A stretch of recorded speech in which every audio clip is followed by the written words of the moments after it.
홍천 11사단에서 근무를 시작할 때였습니다.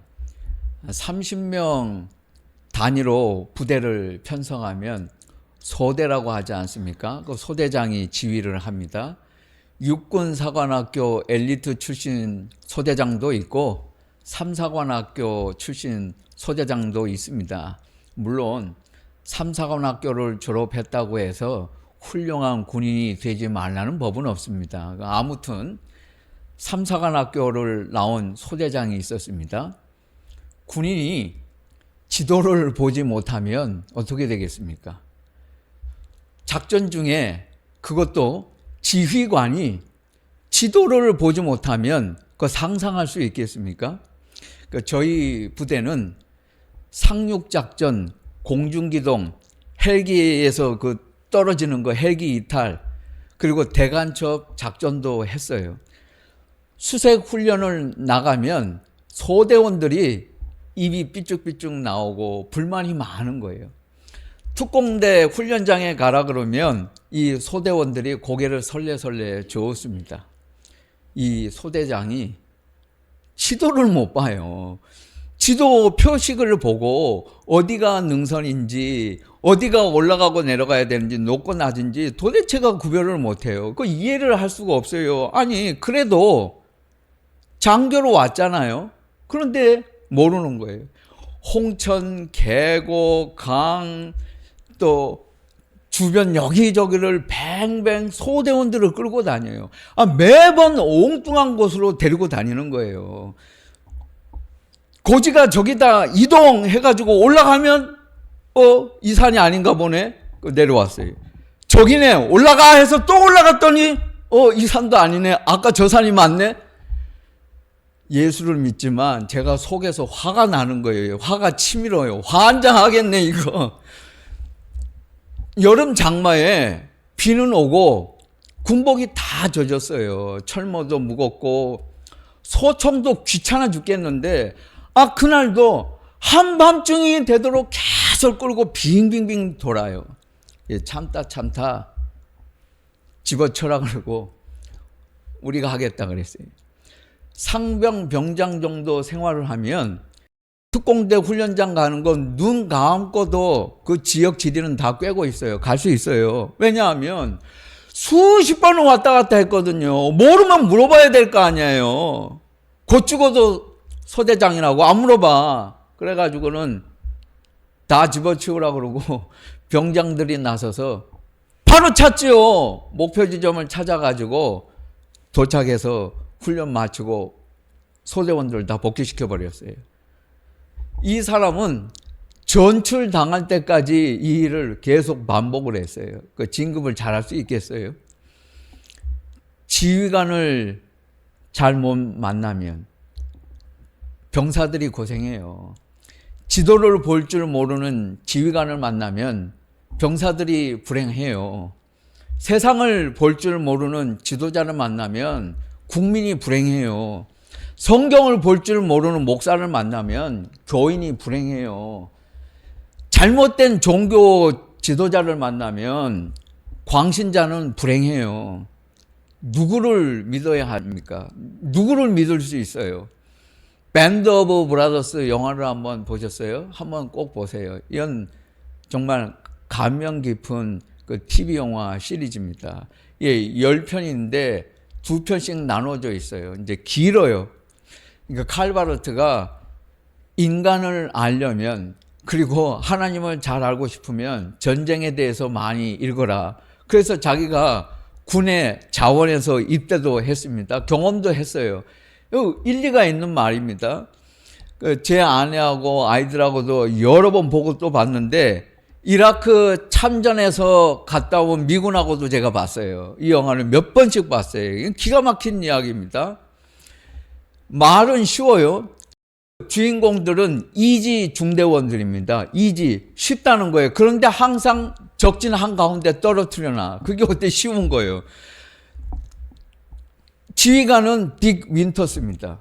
제2차 세계대전의 연합군이 프랑스 북부 해안에서 사상 최대 작전을 개시했습니다. D-Day 새벽이에요. 이지 중대, 백일공수 이지중대가 강화 준비를 하고 있었습니다. 무시무시한 대공포가 불을 번쩍번쩍 쏘아댔습니다. 성광이, 빨간 성광이 번쩍번쩍거려요. 저 발 아래에서 밤하늘을 향해 독일군들이 사격을 일제히 시작을 했습니다. 죽음의 공포예요. 공중에서 연합금 수송기 한 대는 폭발하고 말았어요. 뛰어내리지도 못했는데 그 안에 있는 공수부대원들 전원 어떻게 되겠어요? 다 불타버리고 말았죠. 이지중대는 혼란에 빠져서 목표 지점에서 벗어났습니다. 사방으로 흩어졌어요. 그 일이 있기 2년 전으로 거슬러 올라갑니다. 미군이 최초로 공수부대를 창설을 했습니다. 신병은 전부 자원한 사람들이었어요. 이 사람들은 아무것도 몰라요. 자기들끼리 서로 이야기합니다. 야, 공수부대가 뭐 하는 건데? 자기들도 몰라 공수부대가 뭐 하는 건지. 그것도 모르고 여기 왔어요. 왜? 좋은 일 한다고 생각해서. 나라 지킨다고 오라 그러니까 와 봤어요. 이 사람들은 하룻밤 사이에 독일 상공에서 무슨 일이 벌어질지도 모르면서 낙하산 보병연대에 자원을 해서 다 모인 거예요. 그래 훈련을 받았어요. 여기 이제 침범 직전이었습니다. 작전을 앞에 두고 이 어마어마하고 무시무시한 작전인데 리허설입니다. 예행 연습이에요. 신입 카운턴 중위가 있었는데 이 사람 전혀 진지하지 않은 거예요. 그래서 윈터스가 가서 한마디 합니다. 이들은 최악의 상황에서 무엇을 해야 할지 알기 위하여 가장 힘든 훈련을 받았다.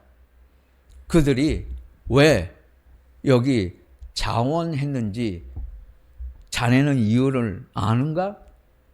그것은 정말 나쁜 일이 생기면 참호 속에 있는 내 바로 옆에 있는 전우가 최고라고 하는 것을 믿기 때문이다. 세상에서도 믿음이 확실해야 살아남을 수 있고 믿음이 확실하지 못하면 살아남을 수 없다는 것입니다. 믿음은 중요해요. 여러분, 누구를 믿어야 합니까? 이 미친 세상에서 누구를 믿을 수 있어요? 누구를 믿는다는 것은 무슨 의미입니까? 믿음이란 무엇을 말하는 것입니까? 예수님께서 70명의 제자들을 보내셨어요. 둘씩 짝을 지어서 예수님께서 가라. 이들이 고생하며 전도하고 돌아왔습니다. 그런데 말씀하십니다. 내가 사탄이 떨어지는 것을 보았다. 끝. 아니, 제자들 보고 수고했다. 뭐 한 말씀 하시면은 어때요? 전혀. 예수님은 칭찬을 하시지 않아요. 성경을 읽어보면 예수님은 칭찬에 참 인색하세요. 여러분 한번 성경 자세히 읽어보세요. 한 과부가 헌금을 했어요. 이 과부가 가장 많이 넣었다. 마음은 인정하지만 역시 다른 말씀은 아무것도 하시지 않았습니다. 한 청년이 왔어요. 나름대로 십계명을 내가 성실하게 지켰다고 고백을 했습니다. 그러면 그래 그만큼이라도 열심히 했으니까 됐다. 이렇게 말씀하시면 좋지 않아요? 그런데 예수님은 아무 말씀이 없어요. 오히려 한 가지 부족한 것이 있다. 그리고 전혀 다른 말씀으로 이어가십니다. 부인병이잖아요. 끊임없이 피를 흘립니다. 하혈을 하는 혈류증을 가진 여인이 예수님 뒤로 와서 옷자락 끝을 만졌어요.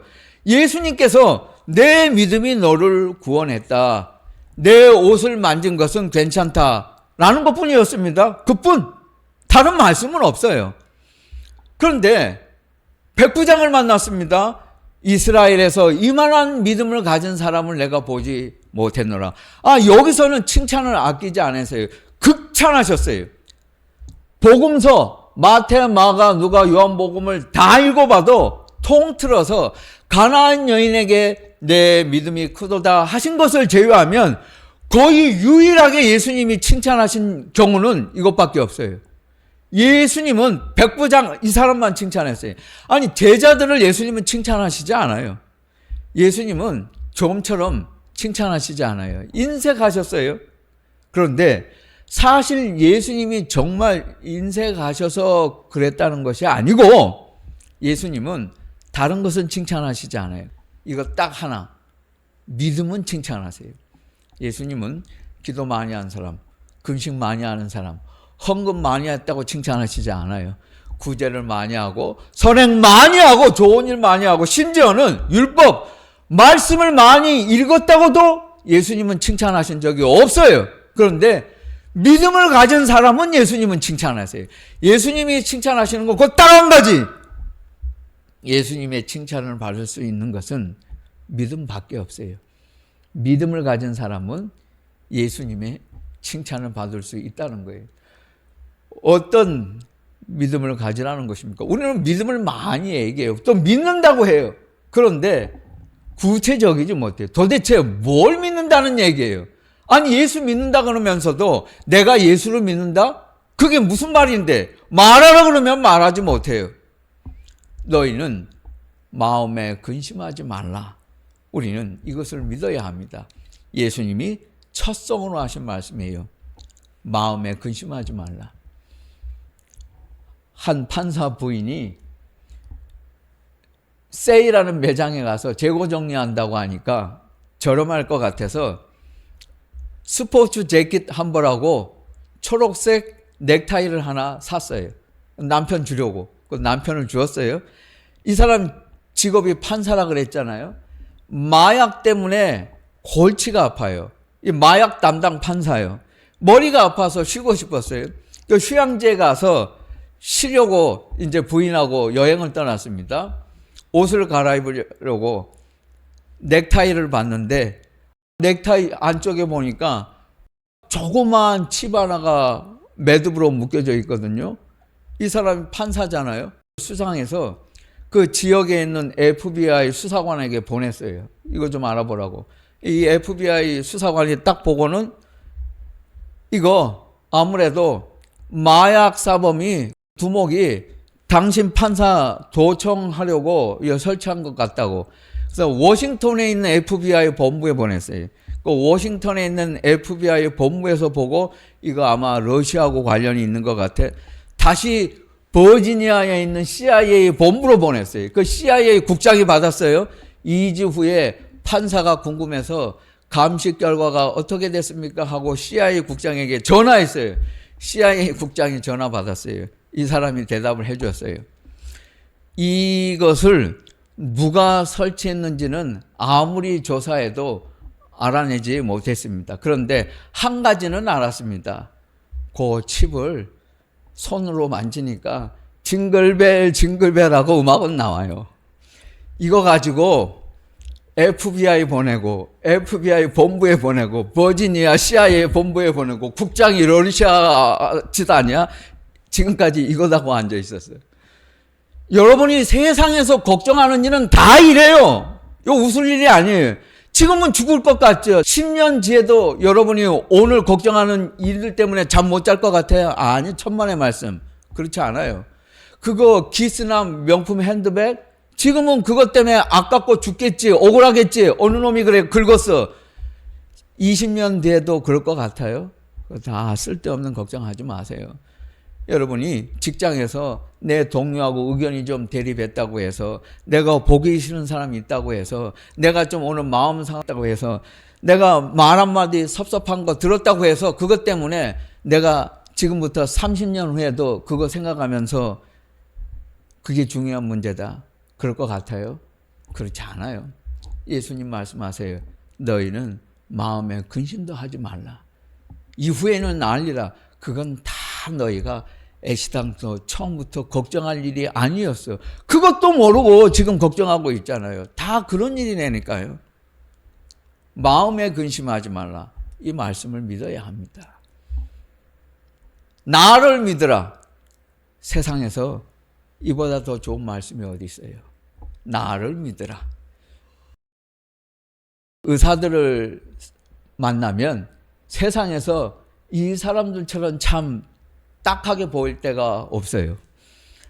병원에 가서 진찰을 받고 이제 다음 예약을 하잖아요. 그러면 의사들은 꼭 이렇게 말합니다. 4주 후에 오세요. 그렇게 말해요. 그러니까 4주 기다렸다가 여러분 가보세요. 뭐라고 말하나? 왜 이제 오셨어요? 어떡하라고? 4주 후에 오라며. 그래 놓고는 왜 일찍 안 오셨습니까? 예수님은 그런 말씀을 하시지 않아요. 단 것을 많이 먹으면 건강에 나빠요. 한경직 목사님은 설탕물에 밥 말아 드셨어도 98세까지 잘만 사셨어요. 그러니까 그런 거 말하지 마세요. 뭐 당뇨병 그런 거 다 필요 없어요. 커피를 많이 마시면 건강에 나쁘다. 아니다. 어떤 의사는 커피 마시면 좋다. 그냥 많이 드세요. 아무 문제 없어요. 뭘 그렇게 복잡하게 생각해요. 뭘 그렇게 가리는 것도 많아. 그냥 먹고 살아요. 무릎 꿇고 기도하면 안 된다 그러는 의사가 있어요. 목사님 큰일 나요. 관절 다 나가요. 나 아직까지 멀쩡해. 잘만 걸어 다니고 있어요. 30년 동안 무릎 꿇어도 아무 이상 없어요. 병원 의사가 다 했어요. 목사님은 건강하고 이상 없어요. 저 30년 동안 테니스 치고 있어요. 아무 문제 없어요. 그냥 기도하세요. 뭐 그렇게 이것저것 다 따지고 기도해. 그냥 하면 되지. 나를 믿으라. 사색가이기도 했던 로마 황제 아우구스투스는 좌우명이 이거예요. 천천히 서둘러라. 천천히 하면 서두를 수 없고 서두르면 천천히 할 수 없어요. 이거 궤변이요. 이거 사변이요. 이런 역설이에 예수님은 이런 역설을 말씀하시지 않아요. 죽는 것이 사는 것이다.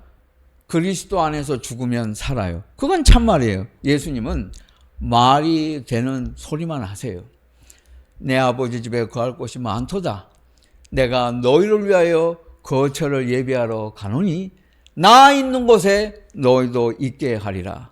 세상에서 가장 좋은 말이에요. 여러분 보세요. 예수님께서 하신 말씀입니다. 나 있는 곳에 너희도 있게 하리라. 이만한 노후 대책이 있어요? 이만한 연금이 있어요? 이만한 보험 상품이 있어요? 여러분 요양병원 가면 그거 부실해요. 일주일 한 달 있어 보세요. 다 죽어서 나와요. 국민연금 곧 고갈돼요. 보험회사도 부도나요. 여러분이 매주일 투자하고 그리고 이렇게 예수님에게 붙는 것은 나중에 가서 못 받을 염려가 없어요. 그건 다 돌려받아.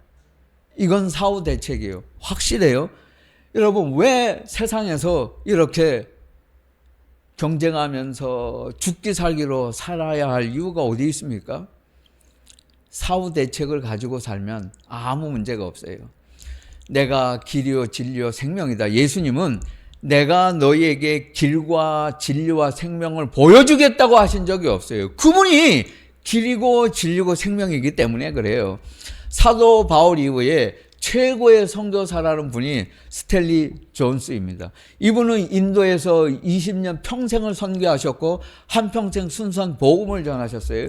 그가 아프리카 정글에서 길 잃은 선교사 이야기를 합니다. 덤불과 숲을 벤 곳들만 있어요. 아무것도 없습니다. 보이질 않아요. 원주민 원두막을 발견했습니다. 이 선교사는 부탁을 했어요. 나를 이곳에서 나가게 해줄 수 있겠냐고 도와달라고. 이 원주민이 할 수 있다고 그랬습니다. 좋다고. 걸으세요. 1시간일 동안 헤쳐고 앞으로 나갔습니다. 선교사는 걱정이 됐어요. 여기가 길 확실해요? 맞아요. 길이 있어요? 통로가 어디예요? 원주민이 말합니다. 여기는 길이 없어요. 내가 길이에요. 나를 따르세요. 여러분 우리 그리스도인들이 아직도 이해하지 못하는 것이 있어요. 여러분이 기도한다고 아무리 밤을 새서 기도해봐요. 하나님이 길을 보여주시나? 길은 없어요. 왜? 예수님은 이 길이다 저 길이다 여러분이 아무리 기도해도 가르쳐 주시지 않아요. 그분이 길이기 때문에 다른 길은 필요가 없어요. 길을 주시지 않아요. 예수님은 내가 길이니까 길은 필요 없다니까요. 예수님 안에 우리가 사는 길이 있어요. 그러면 어떻게 되나 하는 염려가 끊임없이 우리를 지치게 만들잖아요. 시집 가면 어떻게 되지? 돈 다 떨어지면 어떻게 되지? 나이 들면 어떻게 되지? 병 들면 어떻게 되지? 자식들을 버리면 어떻게 되지? 거절하면 어떻게 되지? 내가 잘못 판단하면 어떻게 되나? 아프면 어떻게 되지? 결혼 못하면 어떻게 돼? 자식을 낳으면 어떻게 돼? 또 그 자식이 크면 어떻게 교육을 하지? 끊임없어요. 그 다음에는 어떻게 되나? 그것이 아니라는 거예요. 이 모두는 얼마나 그 길이 확실한가에 달려 있어요. 예수 안에 내가 사는 길이 있어요. 그 길은 확실해요. 그 통로는 틀림없어요. 우리가 날마다 죽으면 더 이상 내가 원하는 길을 가려고 애쓰지 않습니다. 그분의 길을 가요. 예수를 바라보면, 계속해서 주님을 바라면 그 안에 길이 있다는 것을 알게 돼요. 그 길은 확실한 통로가 되는 것을 알아야 합니다. 나를 믿는 자는 나보다 더 큰 일도 할 것이다. 나를 믿는 자는 내가 하는 일을 그도 하고, 그 다음 말씀이 중요해요. 이보다 큰 것도 할 것이다. 우리는 이것을 믿어요. 여러분, 우리가 하는 사역의 범위는 갈릴리에 계셨을 때 예수님이 하셨던 사역의 범위보다 훨씬 더 넓어요. 그거 사실이에요. 예수님이 말씀하셨잖아요. 나를 믿는 자는 내가 하는 일도 하고 이보다 더 큰 것도 하리라. 저 혼자 하는 게 아니잖아요. 우리 성도 여러분이 지난 3, 4개월 동안 고생 많이 하셨잖아요. 우리 교회 설교 방송 믿고 예수 안 믿던 사람이 예수 믿겠다는 사람이 있어요. 지금까지 천주교 믿었는데 제가 예수인들께 방송 봤습니다. 제가 개신교 나가겠다는 사람이 있어요. 여러분들이 엄청난 일을 하고 있는 거예요. 우리만 아니고 해외에서 이 방송을 듣게 여러분들이 다 만드셨잖아요. 그 여러분들이 하신 거예요. 여러분들이 지금 엄청난 생명을 구원하고 있잖아요. 그 아무나 할 수 있는 일은 아니에요. 믿음을 부족 같은 개념으로 생각하는 사람이 있어요. 믿으면 무조건 병에서 낫고 모든 재난에서 피해가게 도와주고 죽음까지도 연장해 준다고 생각하는 사람들이 있어요. 심지어는 예수 믿는다고 하면서도 믿기만 하면 모든 질병에서 내가 피해갈 수 있고 교통사고 한 번 안 당하고 내가 원하는 소원은 무엇이든지 다 이룰 수 있다. 그렇게 믿고 생각하는 사람도 있어요. 믿음은 그런 게 아니에요. 믿음은 어떤 것인가? 예수님이 나를 용서하신다는 그것을 믿는 믿음이에요. 예수님이 나를 사랑하신다는 것을 믿는 믿음이에요. 예수님의 능력을 믿는 자에게는 모든 것이 가능하다는 것을 믿는 믿음이에요.